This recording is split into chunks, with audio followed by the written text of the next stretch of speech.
आज हम लोग एमपीटी में बात करने वाले हैं डी ब्लॉक से रिलेटेड।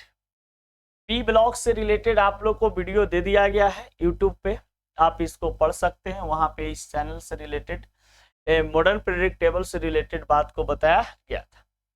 अब ये डी ब्लॉक जो आपके पास है, बताए थे कि मॉडर्न पीरियोडिक टेबल को 4 भागों में बांटा गया है, S block, P block, D block, F block. जिसमें एस ब्लॉक से रिलेटेड कुछ जानकारी आप लोग को दे दिया गया है। ऐसे एस ब्लॉक का चैप्टर है, उसको पढ़ाएंगे स्पेशल, उसका एक अलग वीडियो जाएगा चैप्टर सहित। पी ब्लॉक 11 क्लास में ज्यादा उतना इंपॉर्टेंट है नहीं, क्योंकि 12 क्लास में लंबा इसको पढ़ाना है। तो जनरली इसके बारे में जो जानना है वो चीज आपको हम बता दिए।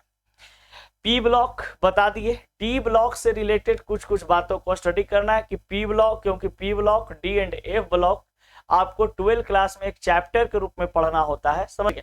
इसलिए उसका बेसिक 11 क्लास में जानना बहुत ही जरूरी हो जाता है। तो अब हम लोग बात करते हैं यहाँ पे डी ब्लॉक से रिलेटेड। जनरली आप लोग को पता होगा कि डी ब्लॉक में सबसे पहले यहाँ पर कुछ बात है, उसको हम लोग जान लेते हैं। डी ब्लॉक को हम लोग कहते हैं डी खंड, इसको बोला जाता है दोस्त डी खंड। डी खंड को ट्रांजिशन मेटल एलिमेंट ग्रुप के नाम से हम लोग जानते हैं, और इसको हिंदी में कहा जाता है संक्रमण धातु तत्व समूह। धातु तत्व समूह, इसमें टोटल 40 तत्व होते हैं। कुल तत्वों की संख्या की बात करें तो कुल तत्व की संख्या की बात करते हैं तो कुल तत्व की संख्या कितना होता है? 40 होता है। अब बताया जाता है कि डी ब्लॉक में कितने ग्रुप होते हैं और कितने पीरियड होते हैं। तो डी ब्लॉक में अगर हम ग्रुप की बात करते हैं, यानी कि वर्ग की बात किया जाता है, तो वर्ग होता है दोस्त 3 to 12। पीरियड हो जाते हैं आपका 7, 6, 5 और 4, यानी कि 4, 5, 6, 7 जो होता है आपका क्या हो जाता है? पीरियड हो जाते हैं। फिर यहाँ पे आपको बता दें कि आपके पास यहाँ पे डी ब्लॉक से रिलेटेड बात को बताया जाता है कि डी ब्लॉक जो आपके पास होते हैं, इसमें जितने भी एलिमेंट होते हैं ये सभी मेटल नेचर का होता है। मेटल नेचर का होता है। मेटल नेचर कहने का मतलब कि डी ब्लॉक में जितने भी एलिमेंट हैं वो मेटालिक प्रॉपर्टीज को फॉलो करते हैं, मेटालिक गुण को फॉलो करते हैं। इसमें 3 ऐसे एलिमेंट हैं जो एक्सेप्शन होता है। इसमें 3 एलिमेंट है जो एक्सेप्शन होता है। ये आपका होता है जिंक, Hg और एक कैडमियम। जिंक, कैडमियम और Hg, ये 3 ऐसे एलिमेंट होते हैं जो एक्सेप्शन होते हैं। जिंक, कैडमियम और Hg, समझ गया। ये 3 ऐसे एलिमेंट हैं जो अपवाद के अंतर्गत आते हैं। अब यहाँ पे बताया जाता है कुछ बातों को कि डी ब्लॉक का जो हम लोग पढ़े थे कि एमपीटी में इसका स्थान कहाँ होता है। तो डी ब्लॉक का एमपीटी में स्थान की अगर हम लोग बात करते हैं तो डी ब्लॉक में एमपीटी में स्थान इसका बीच में होता है। एस ब्लॉक और पी ब्लॉक के बीच में आपका उपस्थित होते हैं क्या चीज? D block. यानी मॉडर्न पीरियोडिक टेबल की अगर हम बात करते हैं तो मॉडर्न पीरियोडिक टेबल के अनुसार अगर चले तो डी ब्लॉक का स्थान कहाँ पे होता है? बीच में होता है। एस ब्लॉक और पी ब्लॉक के बीच में होता है। अगर इससे हम रिलेटेड इलेक्ट्रॉनिक कन्फिग्रेशन की बात करते हैं तो इलेक्ट्रॉनिक कन्फिग्रेशन इसका बहुत सारे नियम, कुछ एक्सेप्शनल भी होते हैं और कुछ डायरेक्ट वैरी करता है। तो इसको जनरली आपको बता दें कि 1s2, 2s2, 2p6, 3s2, 3p6, 4s2, 3d10, ये 10 तक आपको कम से कम इलेक्ट्रॉनिक कन्फिग्रेशन आपको याद करना पड़ेगा। अगर ये आप इसको याद कर लेते हैं तो आपको ये डी ब्लॉक टॉपिक समझने में बहुत क्या करेगा? मदद करेगा, ठीक ना। तो चलिए इसको एक बार स्क्रीनशॉट आप ले लीजिए। थ्योरी के अनुसार हम सब बताते चलते हैं, उसके बाद मिलते हैं आगे। देखिए, कहा जाता है सबसे पहली बात कि आपके पास यहाँ पे डी ब्लॉक जो होता है, ये जो डी ब्लॉक होते हैं, ये डी ब्लॉक एक्चुअली में होता कैसे है? तो देखिए, यहाँ पे एक टेबल इस प्रकार से बनाया जाता है ऐसे। ये डी ब्लॉक है, यानी कि ये आपका ट्रांजिशन मेटल एलिमेंट ग्रुप है। इसको हम लोग कहते हैं क्या चीज दोस्त? Transition metal element group. Transition metal element group, संक्रमण धातु तत्व समूह के नाम से जानते हैं। इसमें पीरियड होता है आपका 7, 6, 5 और एक होता है 4। इसको हम लोग बोलते हैं आवर्त यानी कि पीरियड आवर्त। इसको बोला जाता है पीरियड 5। इसको हम लोग बोलते हैं पीरियड 6 और इसको हम लोग बोलते हैं पीरियड 7। अब यहाँ पर आप लोग को दिखाई दे रहा होगा कि पीरियड 1, 2, 3, 4, 5, 6, 7 की अगर हम बात करते हैं तो ये आवर्त 4 जो होता है इसको हम लोग 3D के नाम से जानते हैं, इसको 4D के नाम से जानते हैं। आवर्त 6 को हम लोग 5D के नाम से जानते हैं और आवर्त 7 को हम लोग 6D के नाम से जानते हैं। यानी कि 3D, 4D, 5D और ये हो जाते हैं 6D। इसमें कहा जाता है कि आपके पास यहाँ पर होता है 3, 4, 5, 6, 7, 8, 9, 10, 11 और एक 12। ये जो ऊपर में आपको दिखाई दे रहा है ये सभी आपका होता है ग्रुप, ये होते हैं आपका ग्रुप। और ये जो आपको दिखाई दे रहा है ये होते हैं पीरियड। अब इसमें कहा जाता है कि आवर्त जो ये 4 है, आवर्त जो ये 5 है, आवर्त जो ये 6 है, यानी कि पीरियड आपका 4, 5, 6। तो इसमें आपको जानना है कि इसको हम लोग बोलते हैं first transition metal group, first transition metal group. इसको हिंदी में बोलते हैं हम लोग प्रथम संक्रमण धातु तत्व समूह, धातु समूह भी बोल सकते हैं डायरेक्ट।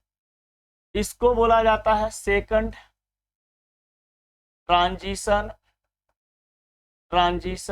मेटल ग्रुप, इसको हम लोग बोलते हैं क्या चीज, द्वितीयक या द्वितीय संक्रमण धातु समूह। इसको बोला जाता है क्या चीज, third transition metal group, third transition metal group.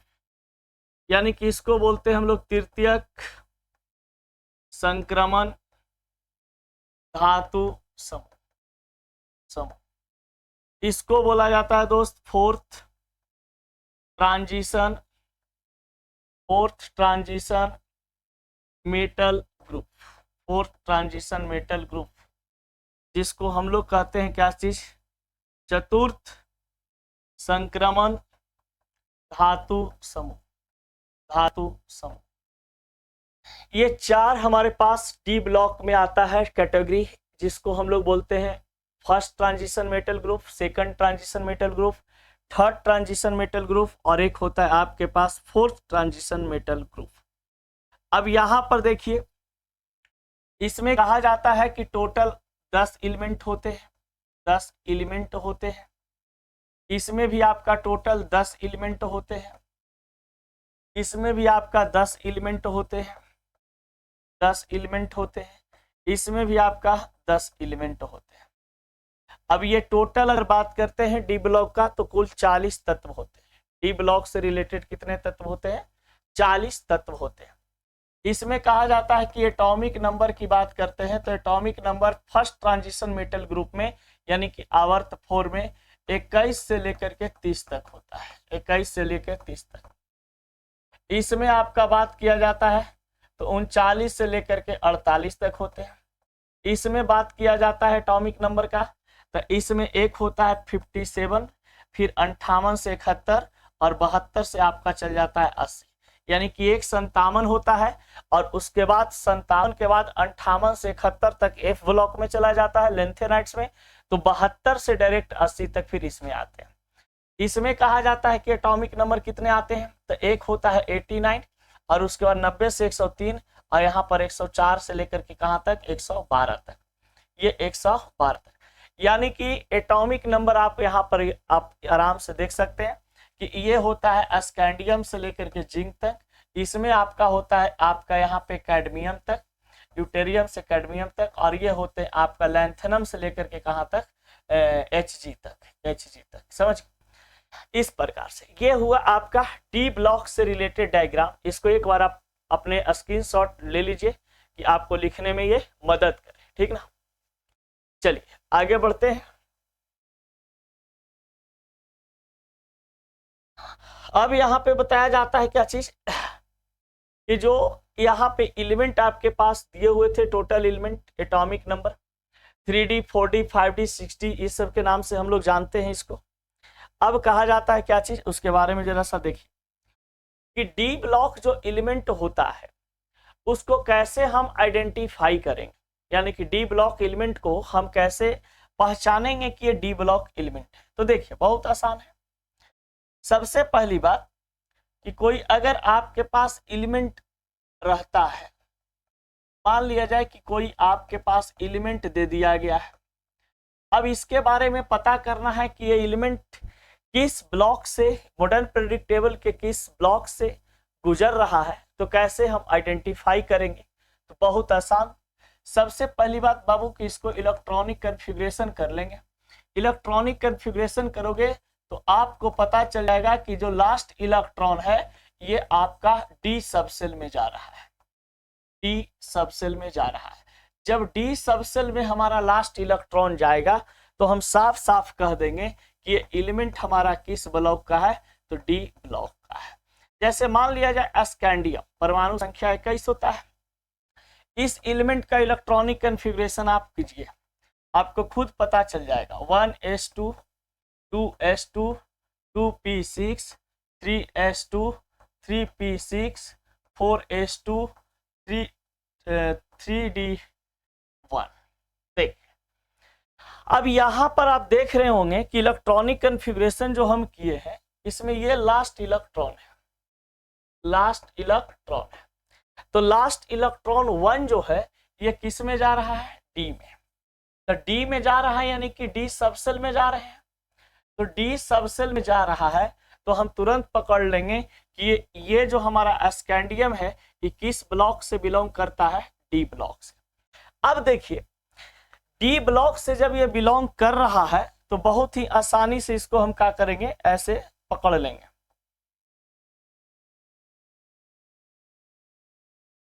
देखिएगा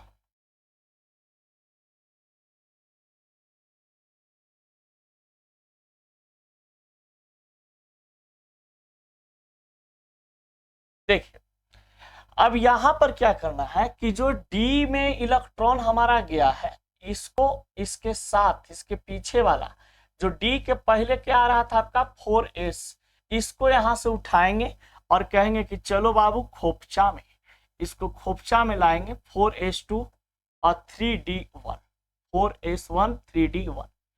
यहां से आपको कुछ बात पता चलेगा। ये तो आपको बता दिया क्या चीज कि ns2 और n-1d के रिस्पेक्ट में आपका क्या बन रहा था, इलेक्ट्रॉनिक कन्फिग्रेशन बनता है डी ब्लॉक का, जिसमें ई जो डी है ये रिप्रेजेंट कर रहा है क्या चीज को, ब्लॉक को। ये डी ब्लॉक है। ये वाला जो 4 है इसको रिप्रेजेंट किया जा रहा है पीरियड से, यानी कि डी ब्लॉक का स्कैंडियम जो है मॉडर्न पीरियडिक टेबल में कहाँ उपस्थित है, तो डी ब्लॉक में, डी ब्लॉक में उपस्थित है, पीरियड संख्या 4 में उपस्थित है। अब ग्रुप की बात करते हैं तो ग्रुप में ई वाला को ऊपर में जोड़ देंगे, 2 और 1 कितना हो जाएगा, 3, यानी कि ई वाला जो शो कर देगा आपका क्या शो करेगा, ग्रुप। तो किसी भी एलिमेंट का आप इस तरीका से निकाल सकते हैं। जैसे आपको बता दें कि जैसे जिंक का ही एक उदाहरण लेते हैं और जिंक का ही समझा देते हैं। चलिए इसको एक बार नोट कर लीजिए। देखिए मान लिया जाए कि आपके पास जिंक दे दिया है 30, 1s2 2s2 2p6 3s2 3p6 4s2 और 3d10। यहां से क्या करना है आपको कि ये वाला और ये वाला डी के पहले वाला को यहां से उठा करके यहां ले आएंगे, 4s2 3d10, 4s2 3d10। ये वाला जो डी है आपको क्या चीज को रिप्रेजेंट कर दिया दोस्त, ब्लॉक को रिप्रेजेंट कर दिया। ये वाला जो 4 है आपका ये पीरियड को रिप्रेजेंट कर दिया। और ऊपर वाला जैसे ही जोड़ोगे तो 10 और 2 कितना आया 12। ये आपको ग्रुप के बारे में बता दिया, यानी कि आपका वर्ग कितना है 12। तो बताइए जिंक का मॉडर्न पीरियोडिक टेबल में स्थान कहाँ है?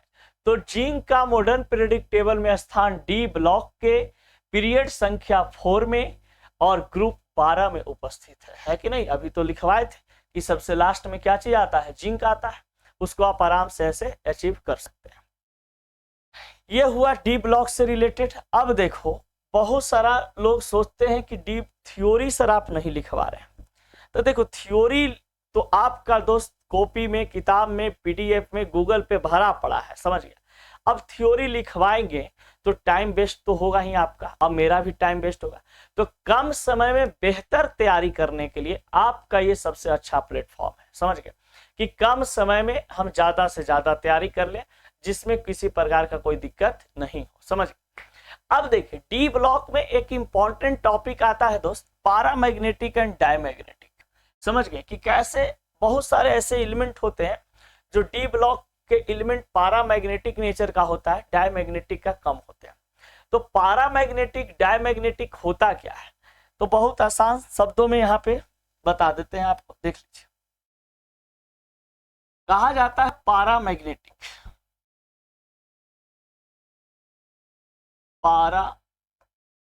Paramagnetic and diamagnetic. Word meaning वगैरह जैसे आप लोग देख लीजिएगा, उतना ध्यान नहीं रहता है लिखते समय, ठीक ना, तो उतना आप लोग मैनेज करके हमको उम्मीद है कि चलिएगा, समझ गए, क्योंकि वर्ड मीनिंग वगैरह लिखते समय कहीं कहीं गलती हो जाती है जल्दी जल्दी में, तो आप लोग जरा से उसको देख लीजिएगा। देखिए बाबू, पैरामैग्नेटिक हम किसे कहते हैं? देखिए यहीं पर अभी मिस्टेक हो गया कि नहीं, ध्यान में आया तब सुधार कर लिए, नहीं तो बाद में पता चलता है कि लेबल या होगा। ये है पैरामैग्नेटिक, पैरामैग्नेटिक। पैरामैग्नेटिक एक्चुअली में होता क्या है इसके बारे में जरा हम लोग देखते हैं। अगर कोई एलिमेंट आपके पास है दोस्त, कोई एलिमेंट है, इसको इलेक्ट्रॉनिक कन्फिग्रेशन किए और डी में कहा जा रहा है कि आपका अनपेयर्ड इलेक्ट्रॉन आ जा रहा है, अनपेयर्ड इलेक्ट्रॉन। तो अनपेयर्ड इलेक्ट्रॉन आने का मतलब कि पेयर्ड के रूप में ना हो, जैसे अनपेयर्ड कहने का मतलब हो गया यहाँ पे कि 1 आ जाए, 3 आ जाए, 5 आ जाए, 7 आ जाए, 9 आ जाए, समझ गए ना, इतना सारा, समझ गए। अब ये अनपेयर्ड इलेक्ट्रॉन मतलब साफ साफ समझिए कि वैसा कोई डी ब्लॉक का एलिमेंट जिसको इलेक्ट्रॉनिक कन्फिगरेशन करेंगे तो डी सबसेल में इलेक्ट्रॉन की संख्या 1 हो, 3 हो, 5 हो, 7 हो, 9 हो, हम उसको क्या बोल देंगे, पैरामैग्नेटिक बोल देंगे। तो ये बन जाएगा आपका क्या चीज, पैरामैग्नेटिक।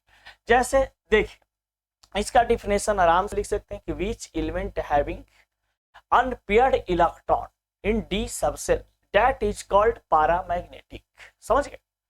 यानी कि वैसा डी ब्लॉक के तत्व जिसके पास डी सबसेल में इलेक्ट्रॉन की संख्या अयुग्मित इलेक्ट्रॉन की संख्या हो या अयुग्म इलेक्ट्रॉन की संख्या हो 1, 3, 5, 7, 9 के रूप में, हम इसको बोल देंगे क्या चीज, पैरामैग्नेटिक। अब जैसे आपको पता करना है कि टाइटेनियम यहां पर आपके पास होता है, दोनों पहले समझ लो, इसको भी और उसको भी। अब ये कहता है पैरामैग्नेटिक कि एक होता है, तो पैरामैग्नेटिक समझ में आ गया। अब ये डायमैग्नेटिक का है, डायमैग्नेटिक क्या है, तो डायमैग्नेटिक पैरामैग्नेटिक, सबसे बड़ी चीज पैरामैग्नेटिक जो होगा ये चुंबक के प्रति अट्रैक्ट करेगा, चुंबक के प्रति क्या होगा, अट्रैक्ट करेगा। और जो डायमैग्नेटिक होंगे ये चुंबक के प्रति अट्रैक्ट नहीं करेंगे, यानी कि चुंबकीय क्षमता इसमें, चुंबकीय गुण इसमें नहीं पाए जाते हैं। देखिए वही चीज, कोई एलिमेंट आपके पास होगा, उस एलिमेंट को इलेक्ट्रॉनिक कन्फिगरेशन करेंगे, डी सबसेल में हमें पता चल जाए कि भैया ये पेयर्ड इलेक्ट्रॉन बना रहा है। पेयर्ड इलेक्ट्रॉन कितना हो जाएगा, 2, 4, 6, 10, इतना सारा। तो पेयर्ड इलेक्ट्रॉन डी सबसेल में कितना जाएगा, 2, 4, 6, 10 चला जाए तो हम तुरंत कह देंगे क्या चीज, कि वो एक प्रकार से क्या चीज है आपका तो वो एक प्रकार से पैरामैग्नेटिक नहीं बल्कि डायमैग्नेटिक है। अब एक एग्जांपल लेते हैं, तुम लोग समझना। मान लिया जाए आपके पास कि टाइटेनियम आपके पास एग्जांपल लिए 22, इसको इलेक्ट्रॉनिक कन्फिग्रेशन आप करोगे 1s2 2s2 2p6 3s2 3p6 4s2 3d 4s2 और 3d 22 है ना, तो यहाँ पे 2 हो जाएगा। बताइए डी में कितना इलेक्ट्रॉन आया दोस्त? 2 इलेक्ट्रॉन आ गए, यानी कि डी सबसेल में 2 इलेक्ट्रॉन पेयर्ड हो रहा है ना, 2 मतलब पेयर है। अब यहाँ पर साफ साफ तो लिख दें कि जब 2 आ जाए तो हम क्या बोल देंगे? डायमैग्नेटिक बोल देंगे। तो ये बताइए टाइटेनियम क्या हो जाएगा? डायमैग्नेटिक। अब जैसे मान लिया जाए कि यहाँ पर डी में आ जाता है इलेक्ट्रॉन की संख्या 4, तो डायमैग्नेटिक। डी के पास यहाँ पर इलेक्ट्रॉन हो जाते 5, तो 5 वाला को पैरामैग्नेटिक। डी में आ जाता 7, तो पैरामैग्नेटिक। इसी प्रकार से बढ़ते चले जाते हैं। तो आप घर पे भी प्रैक्टिस कर सकते हैं, स्कैंडियम से लेकर के जिंक तक, परमाणु संख्या 30 तक, इसमें कौन पैरामैग्नेटिक है और कौन डायमैग्नेटिक है। समझ गए? तो पैरामैग्नेटिक डायमैग्नेटिक उम्मीद करते हो समझ गए होंगे आप लोग। तो पैरामैग्नेटिक मतलब कि वैसा एलिमेंट जिसमें वैसा एलिमेंट जिसको विन्यास करने पर इलेक्ट्रॉनिक कन्फिग्रेशन करते हैं तो अंतिम जो सबसेल होता है डी सबसेल, उसमें इलेक्ट्रॉन की संख्या पेयर्ड के फॉर्म में हो। समझ गए? उससे हम क्या बोलते हैं? तो पैरामैग्नेटिक बोलते हैं। डायमैग्नेटिक जिसमें डी हो, डी में पेयर्ड इलेक्ट्रॉन हो, उसे हम डायमैग्नेटिक कहते हैं। इसका डिफिनेशन खुद ब खुद आप लोग बना ले सकते हैं, कोई दिक्कत नहीं होगा।